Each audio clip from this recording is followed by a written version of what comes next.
Welcome to the deep dive. Tonight we're doing something a little, different. Yeah, we're putting aside the usual articles for a bit. We're actually focusing on just one source. Okay. It's an audio story called The Toy in the Windshield from a fictional podcast, Shiver Stream Stories. Ah, interesting. So not our typical research paper or news report. Not at all. But it's presented like a true account, something that happened to this guy, Arun, on the Mumbai-Pune expressway. Got it.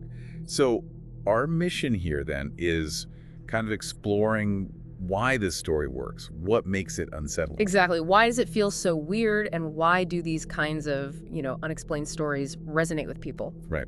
So for everyone listening, we'll be unpacking Arun's experience, the details, and maybe touch on the psychology of hitting something you just can't explain. Okay, so the basic story is Arun's driving late, hears this loud thud, stops, looks everywhere, finds nothing. Nothing at all. Then the very next night he's coming back, gets in his car, which was locked, and there's this really creepy old toy just hanging there inside the locked car. Okay, yeah. That immediately sends up red flags. Something's very wrong there. Totally. That feeling of this shouldn't be happening. Absolutely. That fundamental wrongness, that's the hook, isn't it?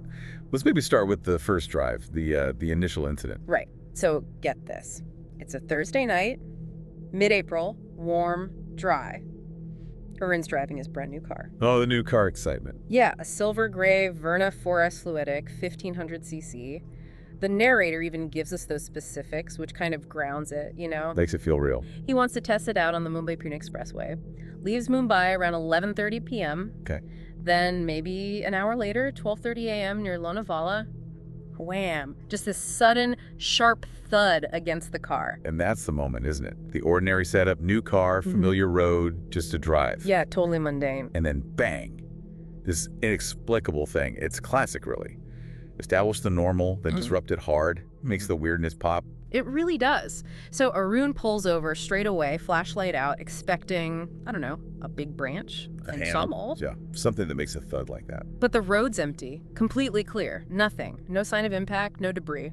And he tries to rationalize it, right? Right. Thinks maybe he nodded off for a second. Yeah, exactly. Which is so human. Your brain just scrambles for any logical reason, even if it doesn't quite fit.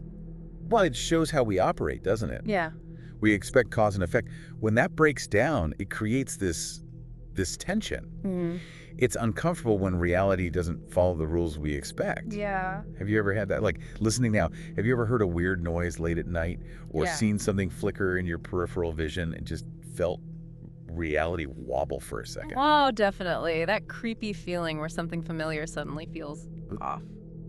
Okay, so let's fast forward to the return trip. Okay. Arun goes to Pune, meets a friend, ends up staying way later than he meant to because another friend, Johnny, shows up. Just, normal social stuff. Everyday life. But then he's leaving Pune, and guess what time it is? Uh-oh. Don't tell me. Midnight. Again. Wow. Okay, so the story deliberately mirrors the first night, that late departure. Yeah. That's not accidental. It creates that sense of deja vu, like, oh no, here we go again. Yeah. It primes the listener, sets you on edge. Totally. And then comes the moment that just sends chills down your spine. Yeah. He gets to his car, unlocks it, gets in, and it's there, hanging from his rearview mirror, this toy. Okay, but what kind of toy? Like a teddy bear? No, not at all. The narrator is super specific. It's old, dirty, looks almost burnt, like a charred rag doll. Oh, wow. And it has these crooked, stitched-on eyes, and its mouth is sewn completely shut. Jeez. Yeah. That's not cute. That sounds genuinely disturbing. Right. It's designed to be unsettling. Those details are key, aren't they? The burnt look, the sewn mouth. It pushes away any idea of innocence or play. It leans right into creepy helplessness, maybe malice. It taps into that primal discomfort with things that are just wrong. Right. And then the biggest thing. The impossibility.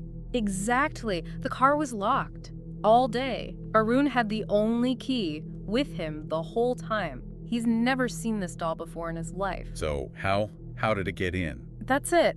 That's the question that just hangs there. The uninvited, impossible guest. It forces you to grapple with explanations, doesn't it? Yeah. Even ones that seem out there. The narrator throws out some ideas too, right? Yeah, he does. Like, maybe it happened back when he stopped on the highway the first night. Oh, creepy. Right. Like someone or something got in then and just hid for a whole day. That idea of an unseen presence. Right, or the idea that maybe something was specifically waiting for him in Lonavala on the way back, that feels even more targeted, more sinister. Or what about the idea he actually did hit something small the first night? Something that, I don't know, clung to the car somehow. It only revealed itself later. It's possible, I guess, but still feels like a stretch. But that's the point, isn't it? They're all just possibilities. The story never says, this is what happened. And because it's left open, our own minds fill in the gaps, usually with the scariest options. It's the power of the unknown. It really is, and Arun's reaction feels so real. The fear, deciding he's never driving that road after midnight again. Understandable. And that lingering feeling he gets later, that phantom sound, like a fabric-like creak he imagines hearing. It shows how an unexplained event can just stick with you. Psychologically. It's like a mental echo. And it speaks to why we find these stories so compelling, I think. They mess with our basic assumptions about a predictable world. Yeah, our sense of order. Right. We expect A leads to B. Yeah. When something like this happens, even in a story, it pokes at the boundaries of our understanding. Yeah. It forces us to confront. Well, what if things aren't always rational? It does make you wonder, though. Could there be a simple explanation missed? Like, was it an incredibly elaborate prank? But that locked car, the key, it just stumps you. It does. It blocks the easy outs. Or maybe the power isn't in finding an answer, but just in the mystery itself. Letting our imagination run wild is almost scarier than knowing. I think it's probably a mix of both. The story works so well because it starts so normally, so mundanely. Right, the new car, the highway. And then it slams you with the impossible. Yeah. That contrast, the everyday versus the utterly bizarre, that's a huge part of its impact. It shows how thin that veil of normalcy can sometimes feel. That's a good point. And the setting contributes too, right? A deserted highway late at night, you're alone in your car. Definitely. It emphasizes vulnerability. You're in this little metal bubble, darkness all around. Any strange event feels magnified, more threatening when you're isolated like that. Yeah, it taps into that feeling of being exposed, maybe, alone in the dark. A very primal feeling. And the story uses that isolation effectively. And the ending, or lack of one, really. He burns the toy, tries to get rid of it. But the feeling doesn't go away. Exactly. That fabric-like creak suggests the experience left a mark. It's not just about the object, it's about the encounter with the inexplicable. Some things just stay with you. Which brings us back to the listener, maybe. What can we take from a narrative like this? I think it highlights our need for closure. We like stories to wrap up neatly. We want answers. We do. And when a story like The Toy in the Windshield deliberately doesn't provide them, it leaves you feeling unsettled, like an itch you can't scratch. Our brains keep circling back, trying to solve the puzzle. Okay, so just to quickly recap the really unsettling bits.